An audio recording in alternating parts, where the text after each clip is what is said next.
अब देखो बच्चों, अब हम आ जाते हैं नेक्स्ट टॉपिक पर और ये टॉपिक है फिशर प्रोजेक्शन फॉर्मूला, फिशर प्रक्षेपण सूत्र। ओके, तो देखो बच्चों, किसी भी मॉलिक्यूल के 3 dimensional structure means 3D structure को जब हम 2 dimensional structure means 2D structure या प्लेनर स्ट्रक्चर में रिप्रेजेंट करते हैं तो जो हमें 2D स्ट्रक्चर मिलता है उस 2D स्ट्रक्चर को ही हम क्या बोलते हैं, फिशर प्रोजेक्शन फॉर्मूला।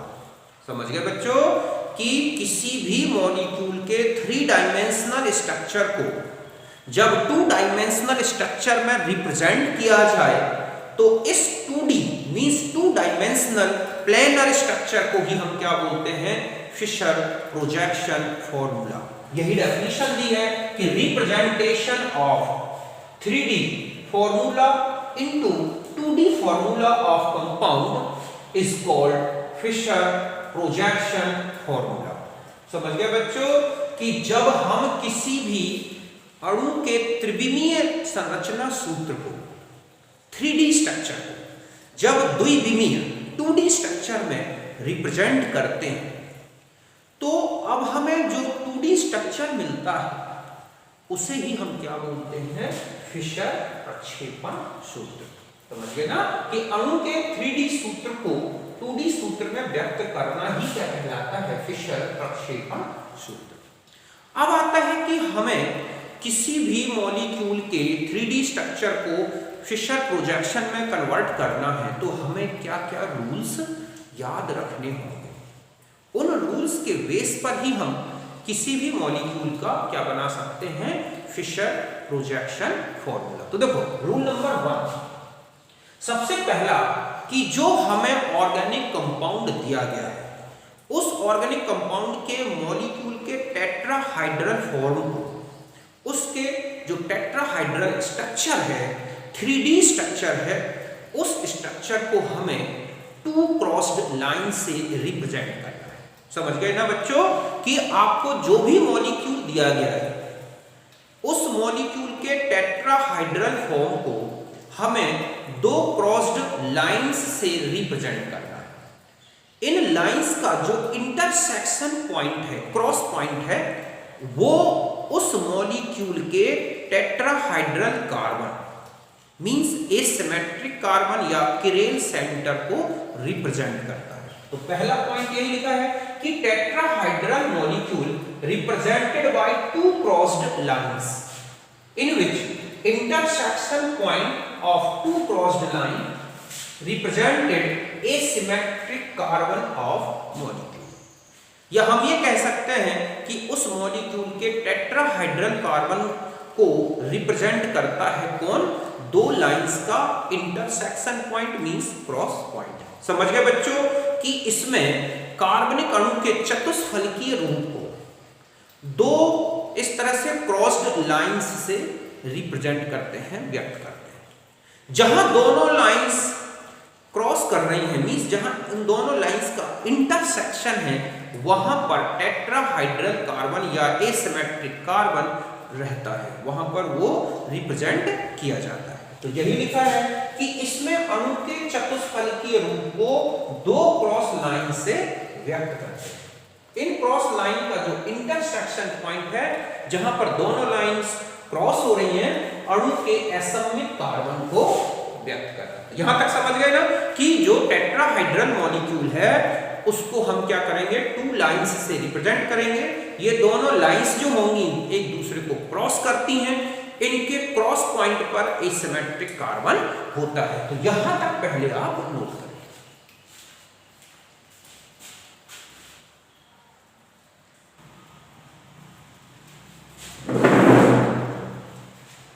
अब देखो बच्चों, अब हम आ जाते हैं नेक्स्ट रूल में। पहला रूल तो आप समझ गए कि वर्टिकली और हॉरिजॉन्टली 2 लाइंस लेते हैं, उनमें हम टेट्राहाइड्रल कार्बन को रिप्रेजेंट करते हैं। सेकेंड पॉइंट आता है, अब देखो इसमें आप देखोगे कि जो फिशर प्रोजेक्शन है उसके रिप्रेजेंटेशन में आपको 3 टाइप्स के फॉर्मूला दे रखे होते हैं। पहला फॉर्मूला है कि अगर हमें किसी कंपाउंड का कंडेंस्ड फॉर्मूला दे रखा है, कंडेंस्ड का मतलब है कि आपको एक मॉलिक्यूलर फॉर्मूले के रिप्रेजेंट किया गया, मॉलिक्यूलर फॉर्मूला दे रखा है, जैसे ग्लूकोज का दे रखा होता है C6H12O6 या किसी भी कंपाउंड का, तो उसमें पहला रूल लगता है कि आप जो मॉलिक्यूल दे रखा है, मॉलिक्यूलर फॉर्मूला दे रखा है, उसमें आपको मेजर कार्बन चेन सेलेक्ट करनी है। ओके, एक से ज्यादा कार्बन है तो आपको मेजर कार्बन चेन क्या कर लेनी है, सिलेक्ट करनी है। उस मेजर कार्बन चेन को आपको वर्टिकली रखना है। कैसे रखना है, वर्टिकली, वर्टिकल लाइन में। और इसमें जो मोस्ट ऑक्सीडाइज्ड कार्बन है वो वर्टिकल लाइन के टॉप पे रखना है, और जो मेन कार्बन चेन का लास्ट कार्बन है, सबसे लास्ट, उसे वर्टिकल लाइन के बॉटम पे बिल्कुल लास्ट पॉइंट पे रख देना है। यहां तक बात समझ गए ना, कि जो भी आपको फॉर्मूला दिया गया है कंडेंस्ड, उसमें आपको मेजर कार्बन चेन सेलेक्ट करनी है और उसको वर्टिकल लाइन में रिप्रेजेंट करना है। वर्टिकल लाइन का जो टॉप पॉइंट होगा वो मोस्ट ऑक्सीडाइज्ड कार्बन को रिप्रेजेंट करेगा, और जो सबसे बॉटम है लाइन का, वर्टिकल लाइन का, वो सबसे लास्ट कार्बन को रिप्रेजेंट करेगा। बाकी हर एक कार्बन में अब जो दो बॉन्ड्स और बचे या ग्रुप्स और एटम्स जो हैं जुड़े हुए हैं, उनको हॉरिजॉन्टली रिप्रेजेंट करना है। समझ गए ना, कि आपको ये है सबसे मोस्ट ऑक्सीडाइज्ड कार्बन और ये है सबसे लास्ट, तो ये तो हो गया मेजर कार्बन चेन वर्टिकल, और बाकी हर एक कार्बन में जो दो वैलेंसीज बच रही हैं उनको कैसे रिप्रेजेंट करना है आपको, हॉरिजॉन्टल लाइन में। यही मैंने यहां लिखा है कि for condensed formula the main carbon chain arrange in vertical line with most oxidized carbon at top of the line and the last carbon of chain represented at the bottom of line. Left two other bonds of each carbon represented in horizontal line. यहां तक बात समझ गए बच्चों कि जो भी अणु आपको दिया गया है, संघनित सूत्र दे रखा है, उसमें पहले आपको क्या कर लेनी है, मेन कार्बन चेन मुख्य श्रृंखला सिलेक्ट करनी है। उस मुख्य श्रृंखला को आपको कहां रखना है, वर्टिकल लाइन में, ऊर्ध्वाधर रेखा में, और जो उसमें सबसे मोस्ट ऑक्सीडाइज्ड कार्बन है उसे टॉप में रखोगे, और जो कि सबसे लास्ट कार्बन है उसे बॉटम में। ध्यान रखें कि अगर टर्मिनल में मोस्ट कार्बन एटम है तो ही वो टॉप पे आएगा, बीच में आ रहा है तो उससे कोई मतलब नहीं। हमें सीधा सा है कि जो फर्स्ट कार्बन है जिसका नंबर 1 आप देंगे, मोस्ट ऑक्सीडाइज्ड कार्बन, और यहां पर आप लिख सकते हैं C1 कार्बन। ओके, एक पॉइंट और यही ध्यान रखना है कि मोस्ट ऑक्सीडाइज्ड कार्बन हो या फिर C1 कार्बन, वो तो आएगा टॉप पर, और जो लास्ट कार्बन है वो आएगा बॉटम पे। समझ गए ना बच्चों, बिल्कुल नीचे। और जो बाकी दो बॉन्ड्स बचे हर एक कार्बन में, उन्हें आपको क्षैतिज रेखा हॉरिजॉन्टल लाइन में रिप्रेजेंट करना है। यदि यही लिखा हुआ है ओके, कि यदि अणु का संघनित सूत्र दिया गया है तो मुख्य कार्बन श्रृंखला को ऊर्ध्वाधर रेखा में व्यक्त करते हैं, जिसमें उच्च ऑक्सीकृत कार्बन रेखा के शीर्ष पर हो, या हम ऐसा भी कह सकते हैं, या C1 कार्बन कहां पर हो, शीर्ष मतलब टॉप पे, और जो लास्ट कार्बन है, अंतिम कार्बन है, उसे रेखा के निचले सिरे पर दर्शाते हैं। अब यहां देखो, ये है ग्लिसरॉल्डिहाइड, ये फॉर्मूला दे रखा है आपको, तो यहां है 1 2 और 3, 3 कार्बन की मेन कार्बन चेन होगी, आपने ये सिलेक्ट करना है। ओके, तो ये 1 कार्बन हो गया, और ये हमारा थर्ड कार्बन 1 2, और ये क्या हो गया 3। तो ये तो वर्टिकल लाइन में आ गया। ये CHO मोस्ट ऑक्सीडाइज्ड कार्बन है, इसलिए टॉप पे रख दिया। सबसे लास्ट कार्बन ये हो गया। बाकी जो दो ग्रुप ये बच रहे हैं, तो ये आपकी कौन सी है, वर्टिकल लाइन, और ये क्या थी हमारी, हॉरिजॉन्टल लाइन। तो यहां पर ये जो दो बाकी बॉन्ड्स बच रहे हैं हर एक कार्बन को, ये हॉरिजॉन्टल लाइन। जस्ट ऐसा ही ये लिखा है, लैक्टिक एसिड COOH को टॉप पे ले लिया, तो यहां हो गया 1 2, और ये क्या हो गया 3। तो ये एक ही लाइन में आ गए वर्टिकली। बाकी जो दो कार्बन बचे, सॉरी दो जो एटम या ग्रुप्स बचे एसिमेट्रिक कार्बन के, उनको आपने लेफ्ट राइट हॉरिजॉन्टली रिप्रेजेंट कर दिया। जस्ट ऐसा ही है मान लो ग्लूकोज, तो यहां से लेंगे 1 2 3 4 5 6, तो ये वर्टिकली आ गए। बाकी जो बॉन्ड्स बचे हर एक कार्बन के, उन्हें हॉरिजॉन्टली रिप्रेजेंट कर दिया, जस्ट ऐसा ही। अब मान लो आपको ये कंफ्यूजन हो जाए कि मोस्ट ऑक्सीडाइज्ड कार्बन टॉप पे नहीं है तो क्या कर, जैसे लिखा है CH3 CHOH CHOH CH3, या हम यहां पर ले लें CH2OH, तो आपको यहां से नंबरिंग लेनी है 1 2 3 4, सीधा सा है मेजर कार्बन चेन की नंबरिंग IUPAC रूल से करोगे और C1 कार्बन को कहां पे रख दोगे, टॉप पे, बाकी जो बचे आपके तो यहां समझ लो OH है, H है, ये OH है और यहां पर क्या आ गया CH3, तो यहां तक बात कोई दिक्कत नहीं। तो ये है फिशर प्रोजेक्शन। फिशर प्रोजेक्शन में जो एसिमेट्रिक कार्बन है उसको रिप्रेजेंट नहीं किया जाता, तो हम ऐसा भी लिख सकते हैं जैसे ये ग्लूकोज का स्ट्रक्चर ऐसे हो गया OH H OH H और यहाँ पर क्या लिख दिया CH2OH, जस्ट ऐसा ही इसको रिप्रेजेंट कर दिया। ओके, तो पहला रूल तो आप अच्छी तरह समझ गए होंगे। अब हम जो नेक्स्ट रूल लेंगे वो आपको वेज और डैश जो फॉर्मूला दे रखा होता है या पर्सपेक्टिव फॉर्मूला दे रखा होता है उसको कैसे फिशर में चेंज करें वो लेते हैं। तो यहां तक नोट करें।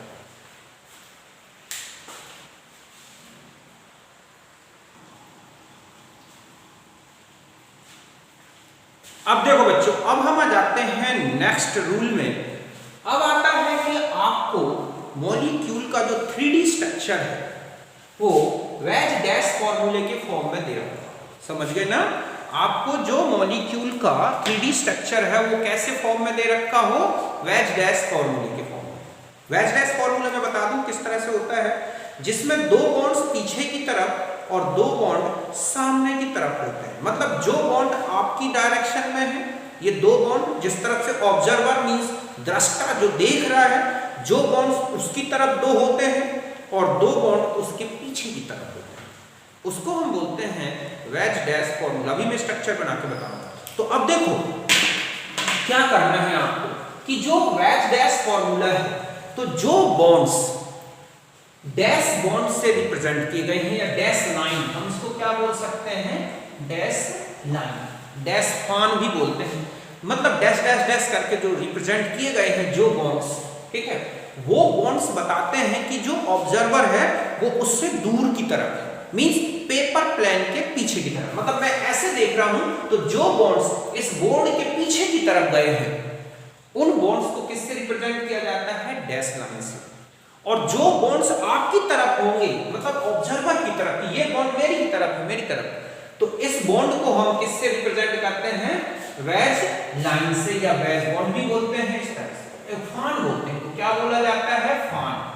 तो इस तरह से डैश लाइन ऑब्जर्वर से पीछे की तरफ बॉन्ड्स बताता है, और जो वेज लाइन होगी या वेज फान जो होगा, इस तरह का बॉन्ड बना दिखेगा, वो आपकी तरफ बॉन्ड्स को बताता है। तो ये जो है, तो जो बॉन्ड्स किससे रिप्रेजेंट किए गए हैं, डैश लाइन से, वो पेपर प्लेन के पीछे की तरफ हैं, उन बॉन्ड्स को वर्टिकल लाइन में लेते हैं। किस में लेते हैं बच्चों, वर्टिकल लाइन में। मतलब जो डैश बॉन्ड है आपको दिखाए गए हैं, जो डैश बॉन्ड वेज डैश फॉर्मूले में, उस बॉन्ड, उन बॉन्ड्स को कहां लेना है आपको, वर्टिकल लाइन में। ओके, और जो बॉन्ड्स किससे रिप्रेजेंट किए गए हैं, वेज लाइन या वेज फान से, इस तरह से जो आपकी तरफ है, उन बॉन्ड्स को रखना है कहां, आपको हॉरिजॉन्टल लाइन में, क्षैतिज रेखा में। फिर से सुने बच्चों, डैश लाइन के जो बॉन्ड्स हैं उनको ऊर्ध्वाधर रेखा वर्टिकल लाइन में लेना है, और जो वेज लाइन के जो हैं उनको किस में रखना है आपको, क्षैतिज रेखा हॉरिजॉन्टल लाइन। अब ओके, अब आता है कि जो ये वाले बॉन्ड्स थे वर्टिकल, उनके लिए तो कोई दिक्कत नहीं, सीधा वर्टिकल ही रख गए। अब आता है कि ये जो हॉरिजॉन्टल बॉन्ड्स थे, किनको लेफ्ट में रखा जाए, किनको राइट में रखा जाए। तो देखो बच्चों, जो भी आपको फॉर्मूला दिया गया है वेज डैश फॉर्मूला, सबसे पहले आपने ये पहचान लिया कि ये बॉन्ड्स हॉरिजॉन्टल आएंगे या ये बॉन्ड्स हॉरिजॉन्टल आएंगे। तो आपने देखा कि जो बॉन्ड्स इस तरह से हैं, ये वाले 2 बॉन्ड्स, ये तो आ जाएंगे कहां पर, ऐसे हॉरिजॉन्टली, सॉरी वर्टिकली। ओके, और अब क्या करना है कि ये जो बॉन्ड्स हैं पूरे मॉलिक्यूल को फ्लैट करके पेपर प्लेन में ला देना है, ऐसे। मतलब आप पूरे बॉन्ड को ऐसे ला दोगे 2D में, जो 3D था वो किसको, आपने उसको किस में ला दिया, 2D में। और आप जो देख रहे हैं, जिस डायरेक्शन से आप उसे देख रहे हैं, जो बॉन्ड आपके लेफ्ट हैंड साइड में या राइट हैंड, तो जो बॉन्ड आपकी राइट हैंड साइड में दिखेगा वो हॉरिजॉन्टल लाइन में राइट हैंड साइड में रखोगे, और जो बॉन्ड जो हॉरिजॉन्टल पोजीशन में है, जो बॉन्ड आपकी लेफ्ट साइड में दिख रहा है, उसे आप कहां रखोगे? लेफ्ट हैंड साइड में, किसमें? हॉरिजॉन्टल लाइन में। अभी मैं डायग्राम से आपको अच्छी तरह से समझाऊंगा। तो in wedge dash formula the bonds going away from observer means dash line, ठीक है, जो कि बिहाइंड द पेपर प्लेन, जो कि पेपर प्लेन के पीछे की तरफ होंगे, are represented at vertical line. समझ गए बच्चों? And the bonds coming towards observer means wedge line या वेज फान या इस तरह का डायग्राम जो स्ट्रक्चर बना होता है, और बॉन्ड्स अवे, ठीक है, अबव द प्लेन, ठीक है, जो कि प्लेन के ऊपर है, रिप्रेजेंटेड हॉरिजॉन्टल लाइन। तो इन बॉन्ड्स को हॉरिजॉन्टल लाइन में और डैश लाइन को वर्टिकल। नेक्स्ट समझ गए बच्चों कि वेज डैश सूत्र में जो बंध दृष्टा से दूर उन्हें डैश बॉन्ड होते हैं, अर्थात कागज तल से नीचे की तरफ होते हैं, उन्हें ऊर्ध्वाधर रेखा में व्यक्त करते हैं, वर्टिकल लाइन में। और जो बंध दृष्टा की ओर, ठीक है, तो ये कि कागज तल पर ये दृष्टा से दूर थे, और ये है जो दृष्टा की ओर है, मतलब हमारी तरफ है, उन्हें बोलते हैं वेज बॉन्ड। और वेज बॉन्ड जो होते हैं वो इस तरह से रिप्रेजेंट किए जाते हैं, अर्थात कागज तल के ऊपर है, उन्हें क्षैतिज रेखा में व्यक्त करते हैं। नेक्स्ट रूल है कि press the molecule flat in the plane of paper. पूरे मॉलिक्यूल को जो 3 डायमेंशनल था उसे 2D में चेंज करना है आपको, मींस फ्लैट कर देना है पेपर प्लेन में। And horizontal bonds are placed direction of your hands. और ये जो बॉन्ड्स हैं, जिस तरह से आप देख रहे हैं, तो आपके जो हाथ हैं, ये लेफ्ट, ये राइट है, ये लेफ्ट है, तो आप जिस डायरेक्शन से देख रहे हैं उस डायरेक्शन में जो लेफ्ट हैंड है और राइट हैंड, ये राइट है और ये क्या है आपका लेफ्ट, तो आपको बॉन्ड्स देखने हैं। हॉरिजॉन्टल बॉन्ड, ठीक है, ये लिखा है कि horizontal bond are placed direction of your hands means which bond lie toward your right hand direction, ठीक है, placed right upon horizontal line and left hand direction में है तो उसे आपको लेफ्ट, सीधा है, जो बॉन्ड हॉरिजॉन्टल बॉन्ड आपके राइट हैंड में है उसे राइट रख देना है, जो लेफ्ट हैंड में है उसे लेफ्ट रख देना है। और इस तरह से आपको क्या मिल जाएगा? एक फिशर प्रोजेक्शन। तो समझ गए बच्चों कि अणु को कागज तल पे लाना है, मतलब उसे 2D में चेंज कर देना है, और जो आपके हाथों की दिशा में, और जो क्षैतिज बंध है उनको आपके हाथों की दिशा में रखना है। जो क्षैतिज बंध आपके राइट हैंड साइड में हो उसे क्षैतिज रेखा में राइट हैंड में रख देना है, दाईं ओर रख देना है। जो बाईं ओर दिख रहा है उसे बाईं ओर रख देना है। देखो अब मैं एक एग्जांपल से बताता हूं तो इसको, तो ये है वेज और डैश फॉर्मूला हो, जब दो ही लाइंस से मींस दो इनके वेज और डैश से रिप्रेजेंट किया गया हो तब ये रिलेशन यूज होगा। पर्सपेक्टिव स्ट्रक्चर में हम नेक्स्ट रूल लगाएंगे।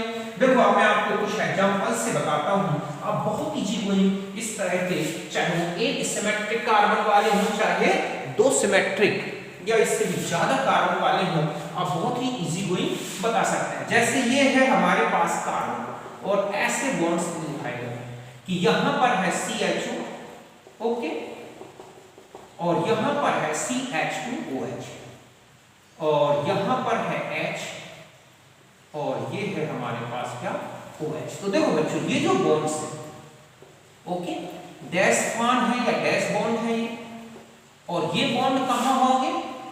गोइंग अवे या प्लेस्ड, ठीक है, below the plane of paper। समझ गए बच्चों? या हम कहें कि गोइंग अवे फ्रॉम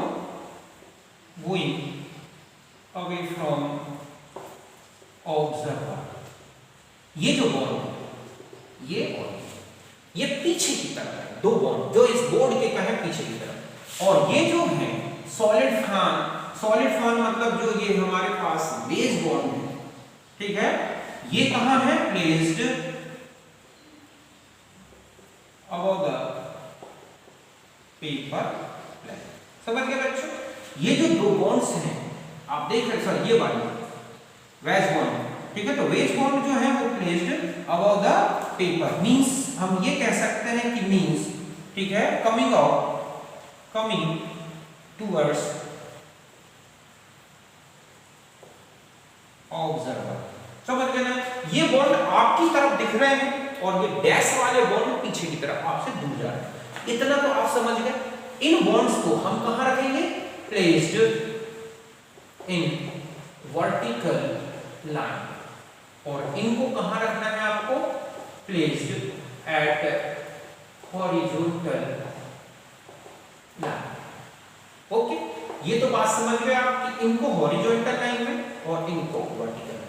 अब ये कह रहा है कि मॉलिक्यूल ये जो 3D था इसे किसमें चेंज करें, 2D फॉर्म में। ओके, मींस हम क्या करें, flat the molecule in paper plane.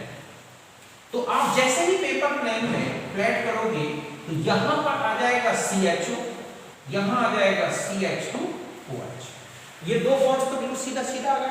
अब आता है कि इन बॉन्ड्स को कैसे रखना है। तो देखो आप ऐसे देख रहे हो, तो ये बॉन्ड आपके कहां दिख रहा है, राइट हैंड साइड में, आपके राइट हैंड साइड में दिख रहा है ना, तो इसे आप हॉरिजॉन्टल लाइन में तो राइट में रखेंगे, और ये कहां है, तो ये जो है ये कहां पर आ रहा है, लेफ्ट हैंड साइड, यही है ना, और ये कहां आ रहा है आपका, राइट हैंड साइड। तो हम यहां पर रख देंगे OH, तो ये हमारा क्या आ जाएगा, H। बात समझ गए ना, ये बॉन्ड्स जो है वर्टिकल रखने हैं, ये बॉन्ड हॉरिजॉन्टल रखने हैं। इस बॉन्ड को आप RHS साइड में, राइट हैंड साइड में रखोगे, तो इस बॉन्ड को लेफ्ट हैंड साइड में, कहां पर, हॉरिजॉन्टल लाइन में। तो ये तो एक सिमेट्रिक जो है कार्बन। यहां तक अच्छी तरह समझ गए बच्चों कि ये वाले बंध को आपको कहां रखना है, ये सीधा सा है कि ये लिखा है क्षैतिज रेखा में, ओके, और इसे किसमें रखना है, ऊर्ध्वाधर रेखा में रखना है। ये जो बॉन्ड है ये बताते हैं कि ये बॉन्ड्स जो है पेपर प्लेन से नीचे की तरफ है, मींस आपसे दूर है, और ये बॉन्ड्स बताते हैं पेपर प्लेन से ऊपर की तरफ है, मींस आपकी तरफ। यहां तक बात समझ गए। यही क्या बन गया हमारा फिशर प्रोजेक्शन फॉर्मूला। ओके, अब ये तो था एक कार्बन। अब सपोज आपके पास ऐसा कोई स्ट्रक्चर दे रखा है मॉलिक्यूल जो कैसा हो, जिसमें दो क्या हो, एसिमेट्रिक कार्बन, तो उसको कैसे देखें। तो देखो जैसे ये लिखा है ऐसे, ओके, यहां पर A है, इस तरह से ये है B, ओके, और यहां पर इस तरह दे दिया गया, ये है, या हम ये कह रहे हैं कि ये है हमारे पास COOH, और यहां क्या है, CH, ओके, यहां पर लिखा है OH, यहां पर इस तरह से, और एक ऐसा दे दिया गया है, यहां पर है OH और यहां क्या है H। अब हमें इसको रिप्रेजेंट करना है, ऐसे लिखा होता है, ओके, बिल्कुल सिंपल सा है। ये कौन सा फॉर्मूला दे रखा है, रेड डैश फॉर्मूला। अब आपको बस ये तो पूरी एक लाइन में आ जाएगा ऐसे, और ये दो क्रॉस लाइन लगा देंगे। यहां पर आप क्या रख दोगे, COOH, यहां पर ये आपको राइट में दिख रहा है RHS, तो ये है LHS, तो यहां पर आ जाएगा आपका क्या, OH, तो यहां H, जस्ट ऐसा ही यहां पर OH और यहां H और ये CH2। तो ये बन गया हमारा फिशर प्रोजेक्शन फॉर्मूला। कोई दिक्कत नहीं, बिल्कुल इजी है, समझ गए ना आपको।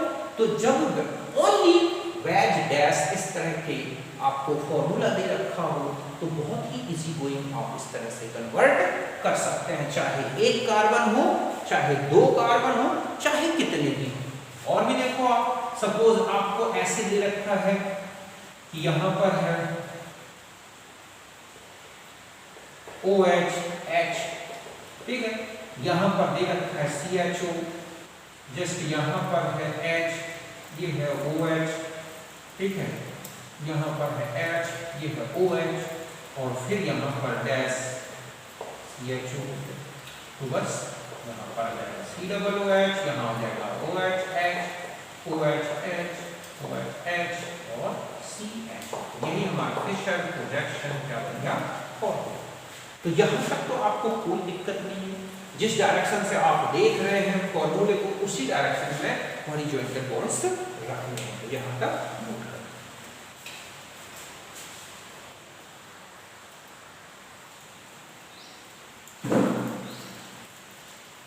अब देखो बच्चों, अब हम आ जाते हैं नेक्स्ट फॉर्मूला, उसको बोलते हैं पर्सपेक्टिव स्ट्रक्चर। देखो पर्सपेक्टिव स्ट्रक्चर क्या होता है कि ऐसा फॉर्मूला जिसमें जो बॉन्ड्स हैं 4 बॉन्ड्स, उनमें से 2 बॉन्ड्स तो सिंपल लाइन से रिप्रेजेंट किया गया, मींस वो एक ही प्लेन में बताते हैं कि वो एक पेपर प्लेन में है। तो जो बॉन्ड्स सिंपल लाइन से रिप्रेजेंट किए गए हैं वो पेपर प्लेन में है, और एक बॉन्ड को वेज बॉन्ड और एक डैश के फॉर्म में हो, मींस ऐसा स्ट्रक्चर मॉलिक्यूल का जिसमें बॉन्ड्स को वेज डैश और सिंपल लाइंस से क्या किया गया हो, रिप्रेजेंट किया गया, उसको बोलते हैं क्या, पर्सपेक्टिव स्ट्रक्चर। तो इसमें जब इस तरह का आपको कोई 3 डायमेंशनल स्ट्रक्चर दे रखा हो, तो जो बॉन्ड्स वेज डैश कंडीशन में आ रहे हैं, वेज डैश फान में है, उन बॉन्ड्स को तो आपको हॉरिजॉन्टल लाइन में लाना है। कहां लाना है, हॉरिजॉन्टल लाइन में। और जो सिंपल लाइन से आ रहे हैं बॉन्ड्स, उनको वर्टिकल रखना है। समझ गए ना, पर्सपेक्टिव स्ट्रक्चर में जो बॉन्ड्स किसमें है, वेज डैश में, उनको आपको वर्टिकल ना रख के कैसा रखना है, सॉरी उनको कैसे रखना है, हॉरिजॉन्टल पोजीशन में, हॉरिजॉन्टल लाइन में। और जो बॉन्ड्स सिंपल लाइन से रिप्रेजेंट किए गए हैं उनको वर्टिकल रखना है, इस तरह से। अब क्या करना है, अब आता है कि जो वेज डैश बॉन्ड्स हैं उनको लेफ्ट कहां और राइट कैसे रखें। तो सबसे पहले जो भी मॉलिक्यूल आपको पर्सपेक्टिव फॉर्म में दे रखा है, आप उसको ऐसा रोटेट करो, चाहे वो बॉन्ड पीछे की तरफ दिख रहा हो, ऐसे दिख रहा हो, लेफ्ट दिख रहा हो, ऊपर दिख रहा हो, नीचे दिख रहा हो, आप उसको ऐसा घुमाओ कि वो बॉन्ड्स आपकी डायरेक्शन में आ जाए, मतलब वो ऐसा हो जाए। सपोज ऐसा था, ओके, ये सिंपल लाइन है, ये डैश लाइन है, ये वेज है, आप इस मॉलिक्यूल को ऐसा दिखाएंगे, आप इसको ऐसा रोटेट करते। जब आप इसको ऐसा रोटेट करोगे तो ये बॉन्ड्स जो वेज डैश थे वो आपकी तरफ हो जाएंगे। तो आपको क्या करना है कि पूरे मॉलिक्यूल को इस तरह से रोटेट करें कि उसके जितने भी वेज डैश बॉन्ड हैं वो केवल वेज कंडीशन में आ जाए, मींस आपकी तरफ फेसिंग में आ जाए। समझ गए बच्चों कि आपको जो भी मॉलिक्यूल दे रखा है पर्सपेक्टिव, उसको ऐसे घुमाओ कि ये जो बॉन्ड्स हैं, जो हॉरिजॉन्टल बॉन्ड्स हैं, मींस डैश वेज वाले बॉन्ड्स हैं, वो आपके डायरेक्शन में आ जाए, आपकी दिशा की, आपकी ओर निर्देशित हो जाए।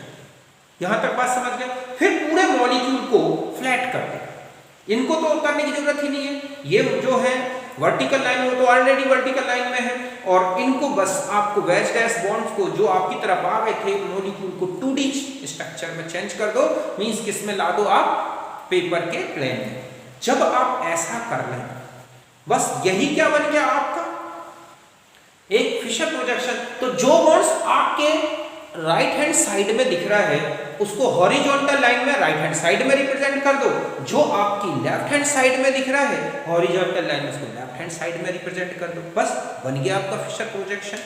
तो यही मैंने लिखा है यहाँ पर कि in perspective structure formula in which bonds represented by veg dash and simple lines. समझ गए बच्चों कि ऐसा फॉर्मूला जिसमें वेज डैश और सिंपल लाइन से बॉन्ड्स रिप्रेजेंटेड किए गए हैं उनको बोलते हैं पर्सपेक्टिव स्ट्रक्चर।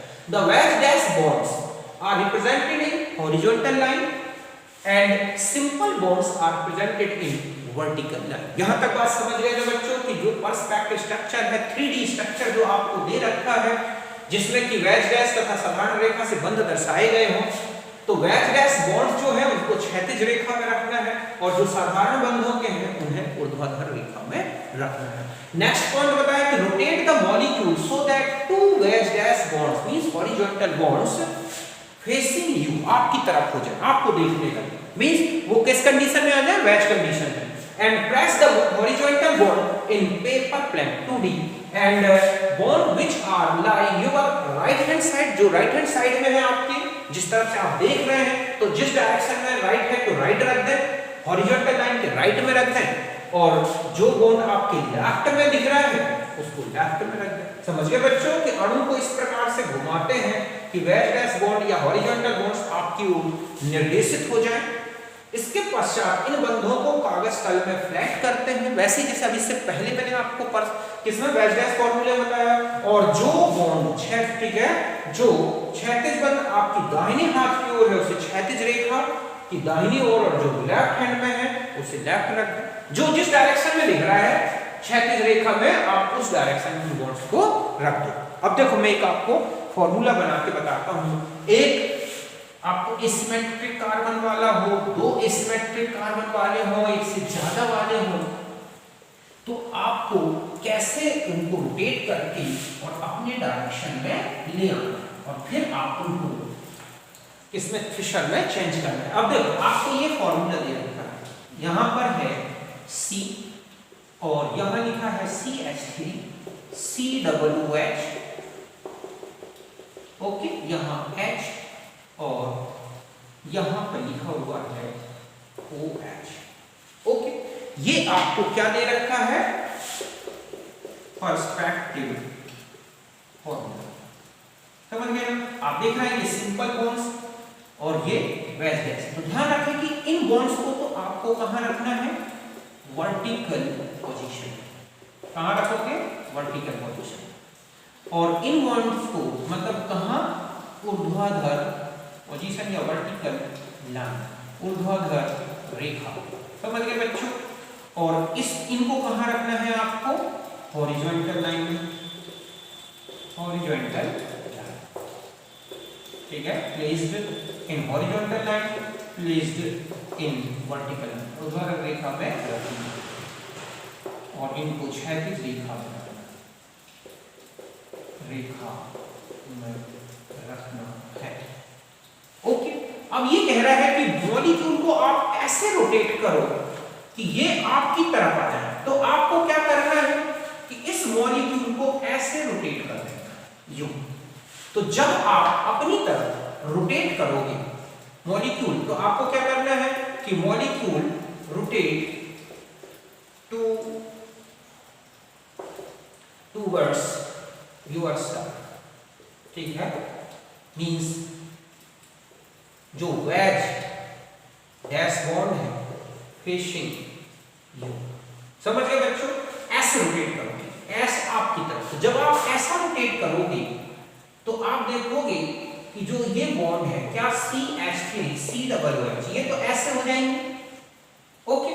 और यहां पर आप देखोगे कि ये जो H था वो ऐसे दिखने लगेगा और ये कैसा दिखने लगेगा, OH ऐसे आपकी तरफ। यही हो गया।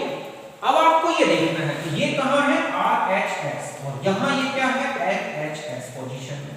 बस अब आपको ऐसे रिप्रेजेंट कर देना है, CH3 यहां पर, COOH यहां पर, H यहां पर, OH। तो ये बन गया आपका फिशर प्रोजेक्शन, ठीक है, फॉर्मूला। यहां तक बात समझ गए ना कि कोई भी स्ट्रक्चर, एक तो ये सिंपल हो गया। अब देखो और भी जो बताता हूं, तो यहां तक इस डायरेक्शन में था, तब आपने उसको रोटेट करके ऐसे लाए और फिर आपने इस तरह रिप्रेजेंट कर दिया। अब देखो दूसरा स्ट्रक्चर भी बताता हूं आपको। अभी मैं आपको सिर्फ एक एसिमेट्रिक सेंटर वाले बता रहा हूं, फिर दो वाली बता दूं। अब मान लो ऐसा दे रखा है कि यहां लिखा है NH2, ओके, यहां लिखा है OH, ये है H और यहां पर है CH3। अब आपको ये जो मॉलिक्यूल है वो ऐसे रोटेट करो। तो जब आप ऐसे रोटेट करोगे तो यहां हो जाएगा NH2, यहां हो जाएगा OH, यही हो जाएगा।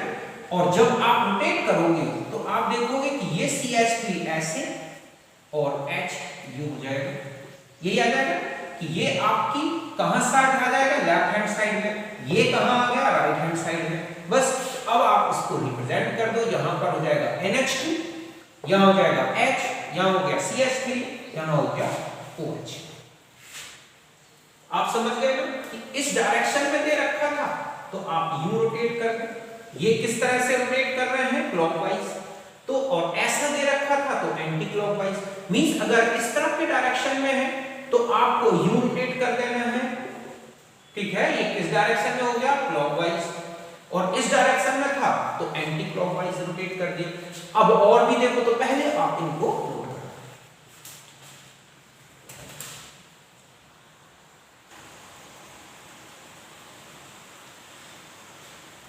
अब देखो बच्चों, आपको पर्सपेक्टिव स्ट्रक्चर इस फॉर्म में दे रखा या इस फॉर्म में दे रखा, तो फिर आप कैसे चेंज करें उसे फिशर। तो देखो ये बॉन्ड्स जो हैं आप ऐसे समझें कि ये जो है ऐसे है और ये बॉन्ड पीछे की तरफ है और ये बॉन्ड हमारे सामने, मतलब ये है B, ये है A, ओके, ऐसे है, ये है Y और ये है X, ऐसे समझ रहे हो। अब आप इन बॉन्ड्स को अपनी तरफ लाना है, मतलब आप ऐसे देख रहे हो ना, तो ऐसे रोटेट करोगे।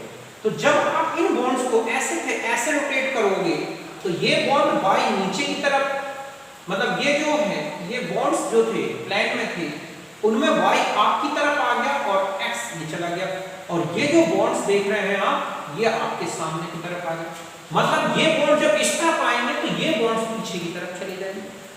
ओके, मतलब एक कौन सा वेज डैश फॉर्मूला बन जाएगा। फिर बस आप उसको किसमें रिप्रेजेंट कर दो, वर्टिकली और हॉरिजॉन्टली। जस्ट ऐसा ही इनको ये लाओगे तो ये पीछे की तरफ चले जाएंगे। इनमें भी अभी हम देखते हैं किस तरह से रोटेट करना है। तो देखो आप यहाँ पर कि इन बॉन्ड्स को सामने की तरफ लाना है, तो जब आप इन बॉन्ड्स को इस तरफ लाओगे तो ये बॉन्ड्स पीछे की तरफ जाएंगे। तो देखो क्या बन जाएगा, हम ऐसे लिखेंगे, यहां आ जाएगा बी, तो यहां पर आ जाएगा हमारा क्या ए। तो ये जो बॉन्ड्स है देखो आप पीछे की तरफ चले गए, यहां x और यहां क्या हो जाएगा y। मतलब जब आप यू रोटेट करोगे तो ये आपके प्लेन के ये बोर्ड के पीछे की तरफ जाएंगे, ये बोर्ड के ऊपर आ गए, बस फिर आप इसको यू रिप्रेजेंट कर दो, ये a हो गया, ये b हो गया, ये x हो गया और ये क्या हो गया y। तो ये बन गया हमारा फिशर प्रोजेक्शन फॉर्मूला। और ये क्या बन गया देखो आप, वेज डैश फॉर्मूला। ये क्या है हमारा पर्सपेक्टिव फॉर्मूला, यही हुआ।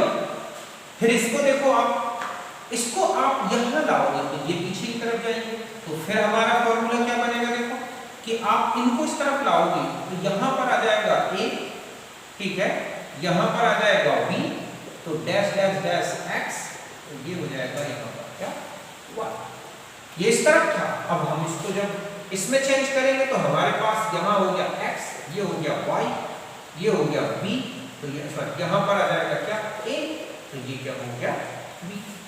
अगर आप वैसे भी देख लो कि इन बॉन्ड्स का डायरेक्शन तो चेंज नहीं किया गया, केवल इनको पलट दिया गया, समझ गए।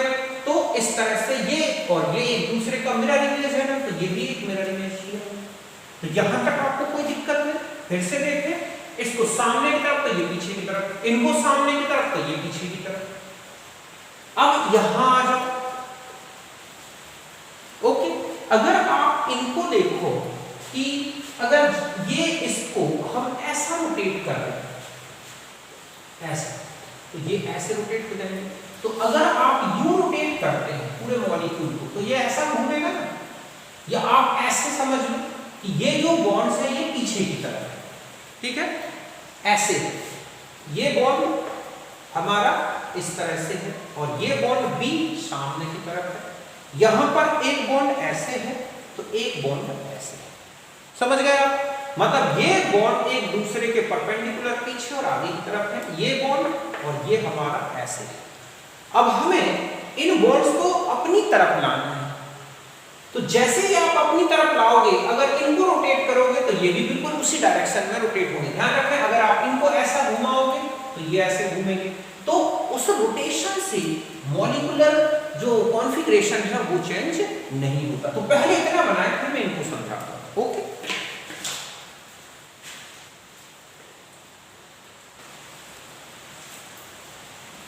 अब देखो बच्चों, आपको इस तरह का पर्सपेक्टिव स्ट्रक्चर दे दे और आपको फिशर प्रोजेक्शन में चेंज करना है, तो कैसे करेंगे। तो देखो, सबसे पहले क्या करो आप कि इन ग्रुप्स को जो ये हैं, ठीक है, जो इस तरह के जो हैं रिप्रेजेंट वेज और डैश में दिख रहे हैं, उनको प्लेन में लाओ। तो देखो, इसको इस तरफ ले जाओगे तो ये ऐसे जाएगा। मतलब आप ऐसे समझो कि आपके पास ये कंडीशन है, ऐसे समझ गए ना। यहाँ एक बॉन्ड, यहाँ ऐसे, ये बॉन्ड बी हो गया पीछे की तरफ, ए हो गया, ये हो गया एक्स और ये क्या है वाई। अब आपको क्या करना है कि इन बॉन्ड्स को ऐसे घुमा देना है, यू, मतलब बी को घुमा के बोर्ड के प्लेन में लाना है, तो अपने आप ए बोर्ड के प्लेन में आ जाएगा। तो ये y पीछे की तरफ जाएगा तो x आपकी तरफ आ जाएगा, यही हुआ ना। तो देखो मैं इस तरह से रोटेट कर दूं, तो अगर हम ऐसे देखें कि यहां पर b आ गया और यहां पर क्या आ गया a, तो आपने u घुमाया, ध्यान रखें सारे बॉन्ड्स एक ही डायरेक्शन में घूमेंगे। तो अब आपके पास जो y था वो पीछे की तरफ चला गया और x सामने की तरफ आ गया। फिर से समझे, ठीक है, कि ये बॉन्ड्स थे ऐसे, एक ऐसे था, एक ये है B, ये है A, ये है Y, ये है X। आपने इसको U रोटेट कर दिया, ऐसे था तो B U चला गया, तो A सामने की तरफ आ गया, तो Y पीछे की तरफ चला गया, X आपकी तरफ आ गया, ये वाला स्ट्रक्चर बन गया। अब आपको क्या करना है कि ये जो बॉन्ड्स थे, मतलब ये जो आपके पास A और B है, अब आप अपने डायरेक्शन में लाए, मतलब अभी आपने ये रोटेट करके ये कर दिया कि जो इस तरह से स्ट्रक्चर ये बन गया। अब आपको इन A और B को ऐसे लाना है कि वो आपकी तरफ देखने लगे। तो क्या करें मॉलिक्यूल में कि वो आपकी तरफ आ जाए? तो देखो, आप अगर आप इनको ऐसे रोटेट करोगे कि वो आपके डायरेक्शन में आ जाए, तो हमें क्या करना होगा कि पूरे मॉलिक्यूल को जब आप यू करोगे, ओके, कि बी और ए को जब आप अपने डायरेक्शन में घुमाओगे, ये आगे की तरफ, ये इस तरह से, तो ऑटोमेटिक है कि ये जो वाई है जब ये ऐसे आएगा, अब आप ऐसे समझें कि ये है ए और बी और ये है वाई और ये है एक्स, ठीक है, ऐसे देखोगे आप कि ये है आपके पास ए और बी, ऐसे, ये हो गया वाई और ये है एक्स। अब आपने ऐसे घुमाया यू ए और बी को अपने डायरेक्शन में, क्यों? क्योंकि हम जानते हैं कि जो बॉन्ड्स वेज डैश में थे, हॉरिजॉन्टली जो हम रिप्रेजेंट करते हैं, वो वेज डैश वाले हॉरिजॉन्टली आ जाए। तो जैसे ही आप ए और बी को अपनी तरफ लाओगे, तो जो पीछे वाला बॉन्ड था वाई, वो यू हो जाएगा और एक्स ऐसे हो जाएगा, और फिर बस आप उसका वेज डैश फॉर्मूला बन जाएगा, फिर आप उसे इसमें चेंज कर दें। तो जैसे ही आप इसको ऐसे लाओगे, ओके, ये तो ये पीछे, तो ये आगे की तरफ आ जाएगा, ओके। तो यहां पर जैसे ही आपने, यहां पर ये हो गया आपके पास ए, यहां पर हो जाएगा क्या बी, तो यहां पर डैश डैश डैश वाई जाएगा, तो डैश डैश डैश यहां क्या जाएगा एक्स। समझ गए ना आप अच्छी तरह से? एक बार फिर से पूरा समझ लो, कहीं कोई दिक्कत नहीं आनी चाहिए आपको वेज डैश बनाने में।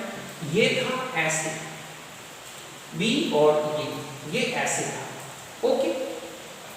अब आपने इसको यू रोटेट कर दिया, तो y पीछे और x सामने आ गया, ये स्ट्रक्चर बन गया, ये प्लेनर हो गया, तो ये पीछे हो गए। फिर आपने इन दोनों को ऐसे सामने की तरफ किया, तो y यहां पीछे और x नीचे, मतलब ये स्ट्रक्चर बन गया आपके पास कि जब आप इनको ऐसे लाओगे, ये वाले ए और बी को, तो ये ऑटोमेटिक, तो ये बन गया। बस अब आप इसे किसमें चेंज कर दो? फिशर में। तो यहां पर बी, यहां पर ए, यहां वाई और ये क्या हो गया एक्स। तो ये बन गया आपके पास फिशर प्रोजेक्शन फॉर्मूला।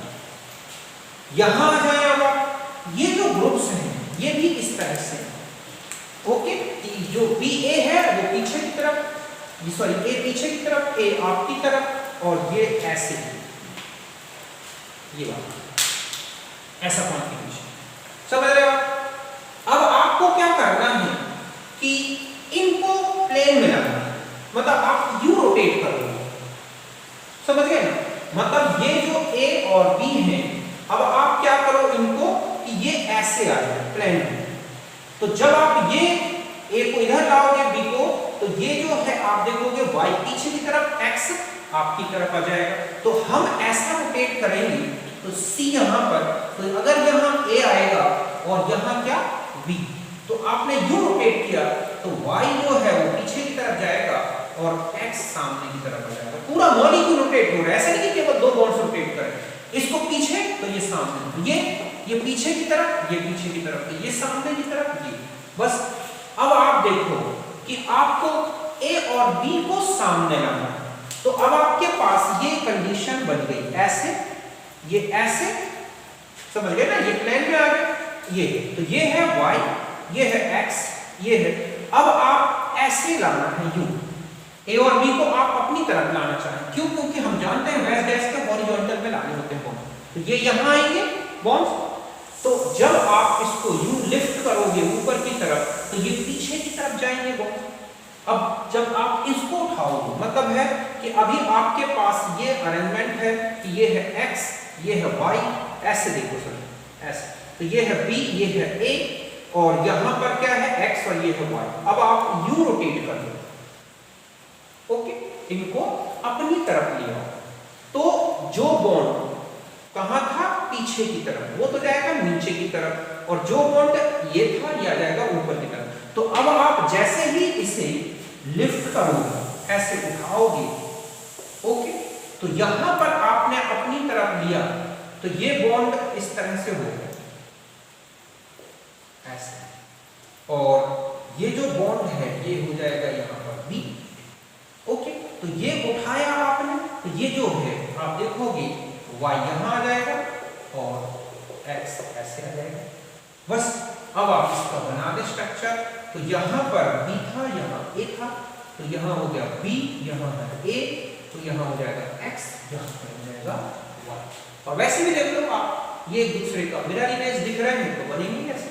तो यहां तक आप समझ गए होंगे कि एक कार्बन सिमेट्रिक है और वो पर्सपेक्टिव फॉर्म, कैसे भी फॉर्म में हो, रोटेशन एक ही डायरेक्शन में करके सारे बॉन्ड्स को प्लेन में ले आओ, और यही क्या बन जाता है फिशर प्रोजेक्शन। तो यहां तक लो।